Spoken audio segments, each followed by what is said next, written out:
Right, grade 12s. In this lesson, we're going to be looking at optimization. What it involves is finding the maximum or minimum area, volume, cost of certain things. For example, let's have a look at a real-world example where a school wants to create a rectangular car park using 100 meters of fencing, of wire fencing, and two existing walls that are next to each other, or adjacent walls. So here's a car park, and there's two existing walls, and they want to use fencing, wire fencing, to form a rectangular car park. And the amount of wire fencing is going to be 100 meters. So what we do know is that if you take the fencing, we're not too sure what the rectangular dimensions will be, but we know that whatever x and y add up to, so in other words, if you take x and y, they must add up to 100 there. Okay, that's important. In other words, x could be, you could have x as 30 and the length is 70, or you could have x as 10 and that could be 90. It doesn't really matter there.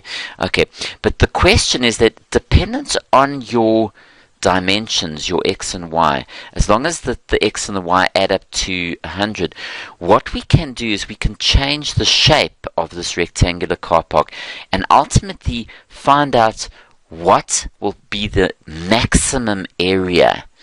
What must the dimensions, what must the x and the y be to produce a maximum area? Now, the way we do it is we want to maximize area, so we need an expression for area, which is going to be the length, which is y, multiplied by the breadth, which is x.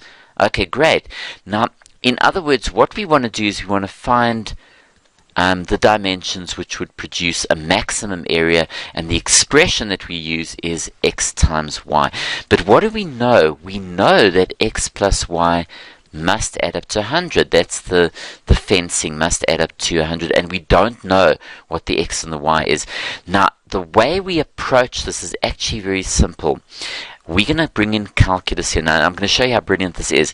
Now, what I want you to do is follow me. If we take this expression for the sum of the two, of the wire fencing, the lengths, giving you 100, if I then make y the subject of the formula, so solve for y, and then go to the area expression and replace the y with what it is in terms of x. Now, the advantage of doing this is actually brilliant. You've now got the area of the rectangle, or the rectangular car park, in terms of x. So this is 100x minus x squared, if you multiply that out. Now, if you analyze this expression, it's actually an unhappy parabola graph with a maximum turning points. In other words, this expression represents area, and the area could be a maximum at the turning point where the derivative is naught. So if you get the derivative and you differentiate this area expression, you get 100 minus 2x. Now, what do we know? At the turning point of that expression, the gradient is naught. In other words, the area will be a maximum. And if you equate the derivative of area, the area expression, equal to naught, and then solve for x, look what's going to happen. It's actually brilliant. You get a value of x, which is 50, and that will be the x which produces a maximum area. Look at that.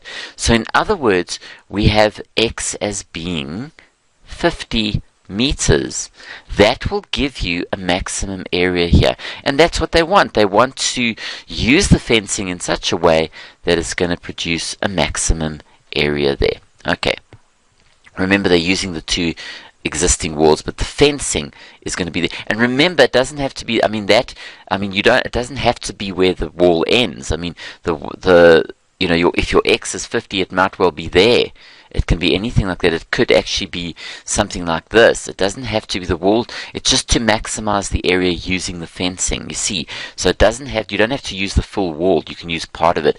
Now, we know that if x is 50, that would be the width. But what is the length there? Well, very simply put, we know that y is 100 minus x. So then the y would be 100 minus 50, which of course is 50 meters.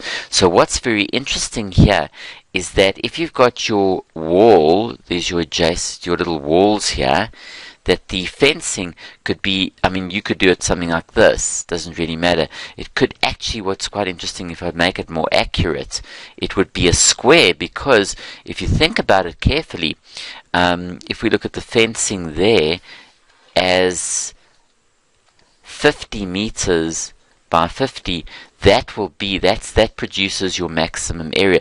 And remember, it's just the two adjacent walls. You don't have to start and finish at that end there. The walls aren't going to change, but your wire fencing could. I mean, you could have 60 by 40, but the 50 by 50 gives you a maximum area for the car park. So the moral of this is, whenever you deal with wanting to find the maximum or minimum, you might have an expression that's a happy parabola that's got a minimum. So whenever you're looking for minimum or maximum, the derivative of the area or whatever you want to find must be put equal to naught, then you'll get a minimum or maximum. Have a look at this example quickly here, this example 2. Okay, in the second example, guys, let's have a look at this one.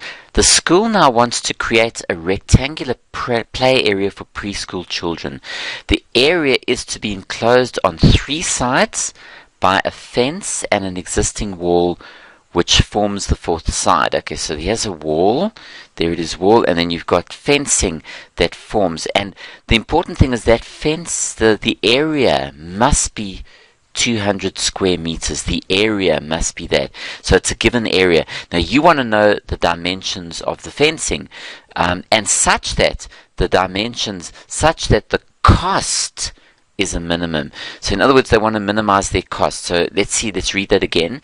We've got the play area. It's to be enclosed on 3 sides by a fence, which they're going to go and obviously buy the wire fencing, and an existing wall which forms the 4th side. The cost of fencing is 20 Rand per meter. Suppose that the rectangular area must be 200 square meters. What are the dimensions so that the cost will be a minimum?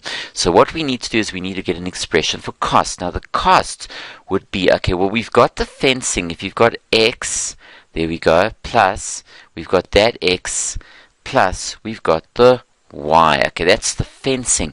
But remember, if it's 20 Rand per meter, if that x was 3 meters, the cost would be 20 times 3.